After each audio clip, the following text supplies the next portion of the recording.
இசை கேட்டு எப்படியோ விஜயாக்கா வீட்டில் மத்தியானம் சுட்ட பச்சையை வச்சு இன்னைக்கு ஈவினிங் ஸ்நாக்ஸை ஒப்பேத்தியாச்சு. இதுவே நமக்கு நைட்டுக்கும் போதும். அப்படியே ஓப்பி அடிச்சிடலான்னு பார்த்தா அவருக்கும் பிள்ளைக்கும் ஏதாவது செய்யணுமே. இதில் இந்த ஆன்லைன் கிளாஸ் வேறு என்ன சொல்கிறாங்கன்னு கேட்போம். கேமராவை ஆஃப் பண்ணி தானே வச்சுருக்கோம். ஒரு ஜாதகத்துல கலத்திர ஸ்தானங்கிறது ஐய இப்படியெல்லாம் புரியாத மாதிரி பேசினா எப்படி? ஆனால் இப்படி புரியாத மாதிரி பேசினா தான் நம்மக்கிட்ட நாளைக்கு ஜாதகம் பார்க்க வர்றவங்களும் நம்மளை பெரிய மேதாவின்னு நினைப்பாங்க. இப்ப பாத்தீங்கன்னா பஞ்சாங்கத்திலேயே போட்டிருப்பாங்க பசுவுக்கு மிஞ்சின தெய்வமே கிடையாதுன்னு. அப்படியா? இப்ப நம்ம கோயிலுக்குன்னு போனோம்னா, இப்போ ஒரு பிள்ளையார் கோயிலுக்குன்னு போனோம்னா பிள்ளையாரை மட்டும்தான் கும்பிட முடியும். அதுவே முருகன் கோயிலுக்குன்னு போனோம்னா முருகனை மட்டும்தான் கும்பிட முடியும். இதுவே ஒரு சிவன் கோயிலுக்குன்னு போனோம்னா அங்க பல தெய்வங்கள் இருப்பாங்க. ஆமா ஆமா. அதே மாதிரி பெருமாள் கோயிலுக்குன்னு போயிட்டீங்கன்னாலும் அங்கேயும் பல தெய்வங்கள் இருப்பாங்க. ஆனா எல்லா தெய்வங்களையும் ஒரே நேரத்துல ஒரே இடத்துல கும்பிடணும்னா அதுக்கு ஒரே வழி பசுதான். என்ன சொல்றாரு?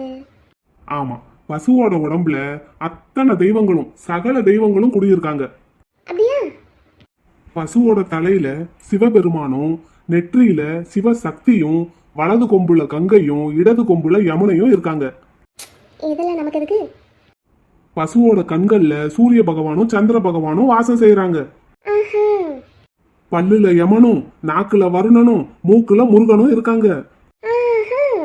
இதே மாதிரி பசுவோட உடம்புல இருக்கிற ஒவ்வொரு உறுப்புலையும் ஒவ்வொரு தெய்வங்கள் இருக்காங்க. பசுவோட பின்புறத்துல லட்சுமி தேவி குடியிருக்காங்க. அப்படி போடு, அதானே நமக்கு தேவை. ஆக பசுவை கும்பிட்டா நம்ம எல்லா தெய்வத்தையும் கும்பிட்ட மாதிரி எல்லா தெய்வத்தோட அனுக்கிரகமும் நமக்கு வந்து சேரும். கேமரா ஆன் பண்ணுவோம். சார். யாரு? மிஸ்ஸஸ் பத்மாவா? ஆமா சார். அப்படினா பசுவோட பின்பக்கத்தை தொட்டு கும்பிட்டா நம்ம லட்சுமியை கும்பிட்ட மாதிரி. ஆமா ஆமா, வெரி குட். நான் சொன்னதை கவனமா கவனிச்சுக்கிட்டு வர்றீங்க. அப்படினா நமக்கு செல்வம் சேர்ந்துகிட்டே இருக்கும். என்ன சார்? ஆமா ஆமா. ஓகே, இது போதும். ஆஃப் பண்ணு, போயிட்டு வா. எங்க பசு? காமி உன் பேக்க தொட்டு கும்பிட்டுருவோம்.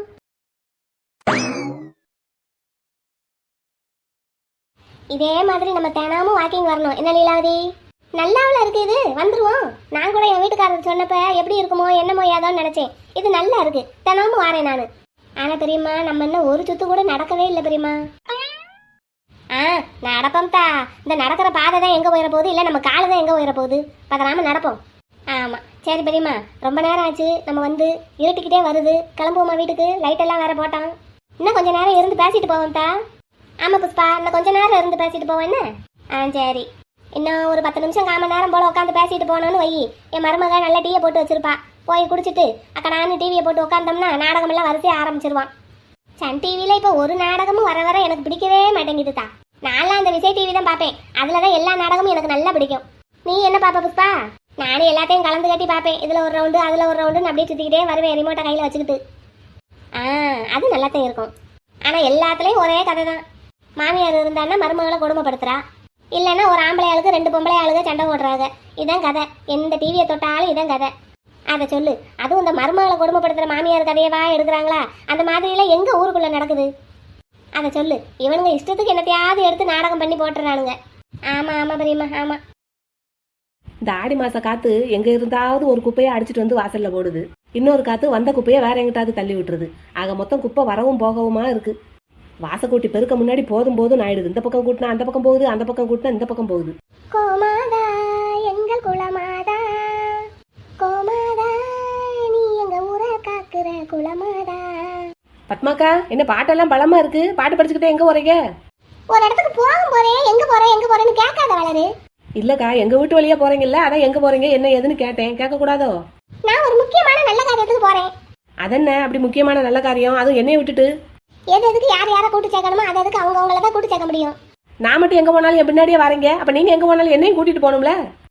நான் ஒரு முக்கியமான விஷயமா போறேன், வந்து சொல்றேன். பத்து, எங்க போறேன்னு சொல்லிட்டு போங்க. ஏப்பா பத்மாக்கா, தொந்தரவு பண்ணாதப்ல. சும்மா நானே ஒரு நல்ல காரியத்துக்கு போய்கிட்டு இருக்கேன். போகும்போதே எங்க போறேன்னு கேட்கறேன். போற காரியம் உருப்படுமா? பத்து இருங்க. நாளப்பனா வந்து வளரு. என்ன செய்யற ஏது செய்யறேன்னு வந்து நில்லுங்க. அப்புறம் இருக்கு உங்களுக்கு. பார்த்தா பத்மாக்கா, அப்படி விறுவிறுன்னு வீர நட போட்டுக்கிட்டு எங்க போகுது இந்த பத்து? பத்மாக்கா, என்ன இந்த பக்கம்? இந்த காலனிக்குள்ள ஒருத்தி கண்ணில் படாம எங்கேயாவது போக முடியுதாம்மா? எங்கக்கா போறீங்க? எந்த பக்கம்? ஆமா, நீ எங்க போயிட்டு வர? கையில என்ன? ஏக்கா உரம் ஊத்துறதுக்கு தயிர் இல்லை பார்த்துக்கோங்க, புளிச்சு போச்சுன்னு கீழே ஊற்றிட்டேன். அதான் பால்கார சின்ராஸ் அண்ணன் வீட்டில் போய் தயிர் இருந்தால் கொஞ்சம் கொடுங்கன்னு கேட்டு வாங்கிட்டு வரேன். அவன் பொண்டாட்டி நேரம் தயிர் கொடுத்துட்டா அவனுக்கு காசுக்கு தானேக்கா, எப்போனாலும் கொடுப்பாங்க. அதான் காசுக்கு என்ன கொடுப்பா, சும்மா உரம் ஊத்துறதுக்கு எனக்கு கொஞ்சம் தயிர் கொடு மோர் கொடுன்னா கொடுக்க மாட்டா. விளக்கு வைக்கிற நேரத்தில் உரமோர் கேட்டால் கொடுக்க மாட்டாங்கக்கா. நானும் மத்தியானமே வாங்கி வைக்கணும்னு நினச்சேன், மறந்துட்டேன் பாருங்க. அப்புறம் சரி இப்போ போய் கேட்டால் கொடுப்பாங்களோ என்னமோன்ட்டு தான் காசுக்கு வாங்கிட்டு வரேன். சரி சரி சரி நிற்காம போ, எனக்கு ஒரு வேலை இருக்குது, முக்கியமான வேலை, நான் அதை பார்க்க போகிறேன். என்ன முக்கியமான வேலைக்கா? ஐயோ நானும் வாயை சுடி சும்மா இருக்காம சொல்லிட்டேன்னா, அது ஒரு முக்கியமான வேலை, நான் அப்புறமா சொல்கிறேன், நீ வீட்டுக்கு கிளம்பு. சரிங்கக்கா, அப்புறமா சொல்லுங்க என்ன. ஏக்கா அப்புறம் விஜயாக்கா வீட்டுக்கு ஆறுதல் சொல்ல போகணும்னு சொன்னீங்கல்லக்கா, எப்போ போவோம்? நான் என் வீட்டுக்காரருக்கு டீ எல்லாம் போட்டு கொடுத்துட்டேன். போமாக்கா இப்போ? ஐயே அதை இன்னும் மறக்கலையா இவ? நான் அங்கே போய் ஆறுதல் சொல்லிட்டு ஒரு பிளேட் பச்சையவங்களும் எடுத்துகிட்டு வந்து சாப்பிட்டு முடிச்சிட்டேன். ஏக்கா எப்போக்கா ஆறுதல் சொல்ல போவோம்? என்னத்த சொல்ல இவகிட்ட? பத்மாக்கா, அது எனக்கு ஒரு முக்கியமான வேலை இருக்குன்னு சொன்னேன் பார்த்தியா, நான் போய் இப்போ அதை பார்க்குறேன். நீ என்ன பண்ணுற? விஜயாக்கா வீடு உங்கள் வீட்டுக்கு பக்கத்து வீடு தானே, நீ போய் எனக்கும் சேர்த்து ஆறுதல் சொல்லிட்டு வந்துடுறியா? ஏக்கா ஆளும் பேருமா சேர்ந்து ஒன்று மண்ணா போனால் தாங்க்கா நல்லாயிருக்கும். சும்மா சும்மா கூட்டமாக போய் பேசி அவங்க வெந்த மனசில் வேலை பாய்ச்சின மாதிரி ஆயிடக்கூடாதுல்ல. ஆமாக்கா, அதுக்கு தான் பார்க்குறேன் சானா, நீ மட்டும் போயிட்டு வரியா? நீ என்ன அவங்களுக்கு பக்கத்து வீடு, ரொம்ப க்ளோஸு, அதான் கேட்குறேன். சரிங்கக்கா, அப்போ நானே போய் பார்த்து உங்களுக்கும் சேர்த்து ஆறுதல் சொல்லிட்டு வரேன். எனக்கா சொல்லிடுறியா? சரி, ஆனால் என் பேரெல்லாம் ஒன்றும் சொல்ல வேண்டாம், நீயே பேசுன்னு. சரிங்கக்கா, சரி போ போய் வேலையை பாரு போ. சரி வாரேன் என்னக்கா. போ போ போ. அப்படி எங்க வேகமா போறாங்க? சுலோச்சனாம்மா. சின்ராஸ் அண்ணே, என்னண்ணே? சம்பத்துக்கிட்ட ஒரு மாத்திரை வாங்கிட்டு வர சொல்லியிருந்தேன் மாடுக்கு, வாங்கிட்டு வந்துட்டாரா? அப்படியா? என்னமோ எனக்கு தெரியலையே, வீட்டில் தான் இருக்காரு, நான் போய் கேட்டு வரட்டுமா? என்ன எல்லா மாடும் சாப்பிட்டுட்டு இருக்கு? ஸ்நாக்ஸ் டைமா? சாப்பிட்டுட்டு இருக்கும்போது நம்ம வாழைக்கெல்லாம் தூக்கி பார்த்துட்டோம்னா சாணி ஏணி போட்டுருச்சுன்னா போச்சு. அதனால அந்த பக்கம் ஏதாவது மாடு ஃப்ரீயாக இருக்கான்னு பார்ப்போம். ஐயே நச்சு நச்சு நச்சு நச்சுன்னு சாப்பிட வேண்டியது சாணியை போட வேண்டியது, சாப்பிட வேண்டியது சாணியை போட வேண்டியது. இந்த மாடு ரெடியாக காலை தூக்கிக்கிட்டு இருக்கு, இன்னொருக்க சாணியை போட போகுதோ? சை பார்த்து தான் காலை வச்சு நடக்கணும் போல, தாண்டி தான் போகணும் போல. ஏம்மா அன்னாட அத்தனை மாடும் நம்ம தெருப்பக்கம் தான் தெரியும், பாலை கறந்துட்டு அவுத்து விட்டுருவான். இன்னைக்குன்னு பார்த்தா அத்தனை மாடையும் கட்டி போட்டு வச்சிருக்கான் அந்த சின்ராசுங்கிறவன். இந்த இடம் தான் கொஞ்சம் சுத்தமாக இருக்கு. இந்த மாடெல்லாம் ஏற்கனவே ஸ்நாக்ஸ் எல்லாம் சாப்பிட்டு ஆகி போயிட்டு கழுவி கவுத்திட்டு வந்து படுத்திருக்குன்னு நினைக்கிறேன். படுத்திருக்கிற போசை பார்த்தா அப்படித்தான் தெரியுது. நமக்கு தோத பேக்கை காமிச்சிக்கிட்டு தான் படுத்திருக்கு. ஆமாம், எப்படி தொட்டு கும்பிடணும்? இது வாட்டுக்கு எனக்கு மேலும் படுத்து கிடக்கு. நம்ம தொட்டு கும்பிட்டு இது நம்மளை ஆசீர்வாதம் பண்ணாட்டி என்ன செய்யறது? தட்டி எழுப்பி விடுவோமா? எனக்கு மேலும் படுத்து கிடக்கு, ஒருவேளை தூங்கிடுச்சோ? இந்த மாடே, எந்திரி. உம்பிட்டு தட்டி எழுப்புறனே, கொஞ்சமாவது அசைஞ்சு கொடுக்குதா? மாட்டு தோலுங்கிறது சரியா தான் இருக்கு. இது சரியான சப்பானி மாடாவில் இருக்கும் போல. இது ஆசீர்வாதம் பண்ணி நமக்கு என்னத்த செல்வம் கொட்டுன்னு கொட்ட போகுது. அந்த அங்கிட்டு ஒரு மாடு வருது, அதை வேணா ஆசீர்வாதம் பண்ண சொல்லி கேட்போமா? தாடி எந்திரிச்சிட்டா மகராசி ஒரு வழியா. அப்படி சொல்ற பேச்ச காட்டு சமத்தா இருந்தாவளா எனக்கு வசதியா இருக்கும். இப்படியே தொட்டு கும்பிடணுமா எப்படி?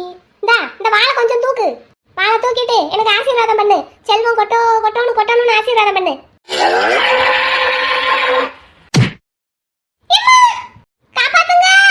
சுலோச்சனாம்மா, உங்களுக்கு எதுக்கு சிரமம்? சம்பத்துக்கிட்ட சொல்லுங்க, நானே என்ன ஒரு 1/4 மணி நேரத்துல வந்து வாங்கிக்கிறேன், வீட்டுல மட்டும் இருக்க சொல்லுங்க. யாரு அது? பத்மாக்கா மாதிரி தெரியுது. எங்க போறாங்க பறந்துகிட்டே? பத்மாக்காவா? எங்கண்ணே? இந்த பக்கம் தான் பறந்துகிட்டே போனாங்க. பறந்துகிட்டே போனாங்களா? ஆமா, அப்படிதான் தெரிஞ்சது. அம்மா பெரிய வாசலை கூட்டி குப்பை அள்ளுறதுக்கு குறைஞ்சது 1/4 மணி நேரமாவது ஆகுதம்மா. இதை பத்மாக்கா குரல் கேட்டது, சத்தம் கேட்டது, ஆளை காணும். எப்படி போறதா இருந்தாலும் இங்கிட்டு தானே போகணும். ஆள் ஒன்றும் காணலையே, என்ன பறந்து எதுவும் போயிட்டாங்களா? நல்லாவில் இருக்கு இந்த வாக்கிங் போறது. ஏன் பரிமளா, புஷ்பா, இப்ப சாயங்காலம் வாக்கிங் வந்த மாதிரியே காலையில வந்தா என்ன? வரலாம், நல்லா தான் இருக்கும். பெரியம்மா காப்பாத்துங்க. காலையிலன்னு வீட்டுல வேலை இருக்கும்ல, யாரும் கூட்ட மாதிரி இருந்ததுல. எனக்கும் அப்படிதான் தெரிஞ்சது. ஆமா, கூப்பிட்டுட்டு அப்படியே பறந்து போயிட்டாங்க. போவியா? சரி வாலிலாவதி போவோம், இருட்ட போகுது, அப்புறம் வீட்டுல தேடுவாங்க, வா போவோம். போவோம். இல்ல யாரோ பெரியம்மான்னு கூப்பிட்ட மாதிரி இருந்தது, பத்மா குரலாட்டம் இருந்தது, அதான் பாக்குறேன். ஆமா, பத்மா குரலா இருந்தா இங்கே தானே ஆள் இருக்கணும், அவ என்ன பறந்தா போயிட்டா?